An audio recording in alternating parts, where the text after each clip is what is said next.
I need to probably gel my hair. I don't look quite myself this way. I feel like I look like 5 years younger. Oh, hey guys. That was too cheesy. Today we're talking about the deepest song that came out this week. And there were a lot of songs that came out this week. We got Death Cab for Cutie, we got Churches, we got Iggy Azalea, Mac Miller's new album, and the deepest song of the week that I want to share with you guys today. So let's jump into it. Hey everybody, I'm Clifford Stemmy, the Pop Song Professor. Welcome to my channel where we make English class awesome on weekdays by explaining and sometimes roasting song lyrics. And today, I want to share with you guys what I thought was the deepest song this week. If you don't know, basically when new music comes out, almost all of it comes out Thursday at midnight. And the reason for that has something to do with wanting to get your song to go up on the charts, and so you want to drop it at the very beginning of the new week so that as many views as possible can get in on that week, so it's more likely to get up on the charts or whatever. So most artists drop it Thursday at midnight. Back when I used to blog song meanings, I would stay up to 3 a.m. and just write those explanations really fast as soon as the songs came out so that I could get on Google rankings, and I should probably still be doing that. But it wasn't fun staying up till 3 a.m. even if it was explaining song lyrics. But basically, the song that came out this week that I want to talk to you guys about, I would love to talk about Death Cab for Cutie actually, and you should go listen to that song. The Churches song was interesting too. The Iggy Azalea song was not interesting.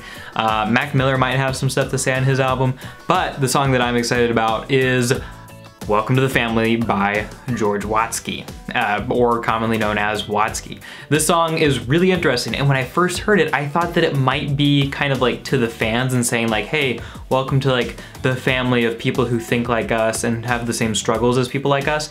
But it might also be to a girl, and he was dating Anna Akana in 2017. I am ashamed of how much I was looking into, Googling, them and their names together and trying to figure out if they were still dating. I don't like celebrity gossip, I tell you what.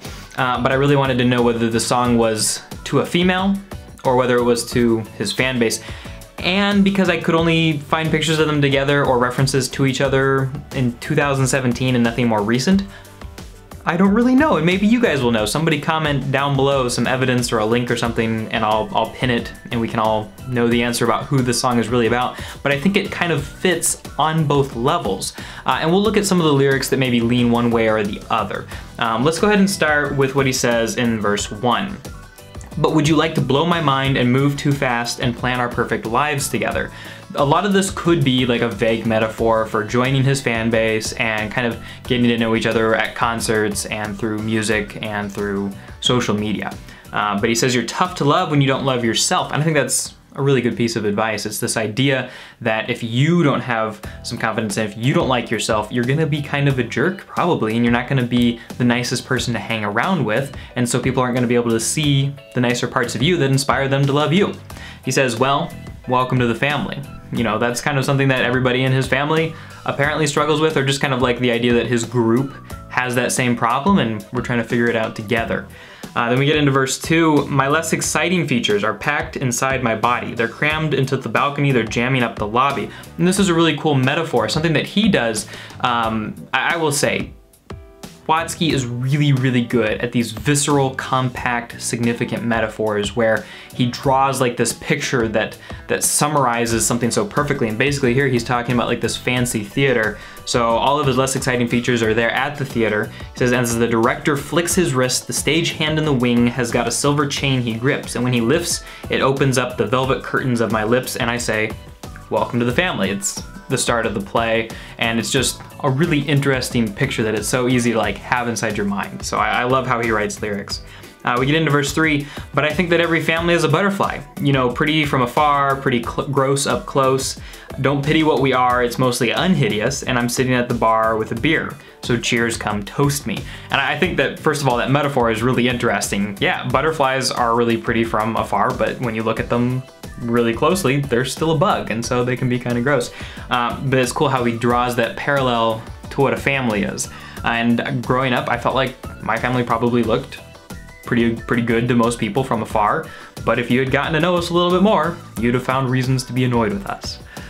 He goes on, and it's seeming that we're in agreement that the demon that we're fighting is not the exact same, but if we're teaming up and carrying the weight together, we can miss a bit of back pain. And I really like that idea. We don't all have the same demon, but if we work together, maybe we can help each other against our respective demons.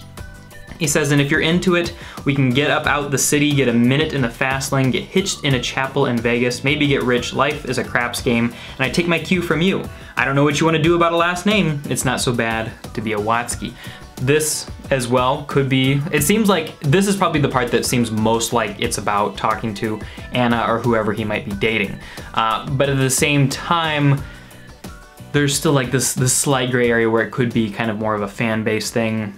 Not really sure. What do you guys think? I think it works on both levels in any case. And we know that Watsky has written a lot of songs about getting to know a girl and wanting to date somebody and feeling like he's never going to be able to. I can't remember which song it is off the top of my head, but he says, I don't want a real girl, I want a tracer from a catalog. So he wanted somebody fake, and he was kind of wrestling with his inability to like date somebody without expecting perfection from them, or just being constantly disappointed by the people he was dating because he had unrealistic expectations. Of course, now he's dating an Instagram model, so not really sure what happened to that, Watsky. He talks about, you know, mental struggles here, those fires in your attic that rage without permission, some days invade your living room or break out in the kitchen, and then down in the bridge, and there's so much I've been silent on, and I'll whisper every secret to you when this mic is gone. Makes it sound more and more like it's about a relationship, but it gives me peace. Our missing pieces could be siblings. The rough nights ain't leaving, so why the hell should we? And I think that's a really good place to end it. I'm a big fan of Watsky. Watsky, if you're watching this, if anybody who knows Watsky is watching this, I would love to interview you about your song lyric writing process, and I think everybody here would like to know a little bit more about it too. Songwriters out there, you should definitely read Watsky's lyrics, look at the way that he puts metaphors together, and sometimes they're a whole stanza long, sometimes they're just a couple of lines, but he's really good at giving a concrete image or a picture that we can put in our heads as a better way of understanding a difficult or complicated concept. So, guys, thanks so much for watching. I hope that you enjoyed this video, and I'll talk to you all next time.